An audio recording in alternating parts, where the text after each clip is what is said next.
Welcome to four sides TV. ఆకాశంలో జరుగుతున్న గ్రహణ ప్రభావం మైండ్ పై ఉంటుందా? అకస్మాత్తుగా తలనొప్పి, నిద్రలేమి, మూడ్ స్వింగ్స్ వంటివి ఉంటున్నాయా అని సోషల్ మీడియాలో చర్చలు జరుగుతున్నాయి.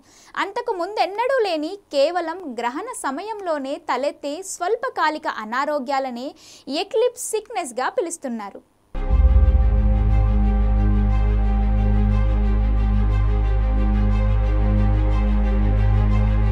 గ్రహణ ప్రాంతాలైన అమెరికా, ఇంగ్లాండ్, కెనడా, మెక్సికోలో కొంత భాగంలో ఏప్రిల్ 8న సంపూర్ణ గ్రహణానికి లోనయ్యింది.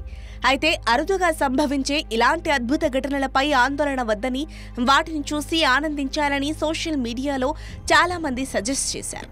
గ్రహణానికి మనకు మధ్య ఎలాంటి శారీరక సంబంధం లేదని, అందువల్ల ఆరోగ్యంపై ప్రభావం చూపే అవకాశమే లేదని నాసా స్పష్టం చేసింది. అయితే గ్రహణాన్ని నేరుగా కంటితో చూడరాదని హెచ్చరించింది.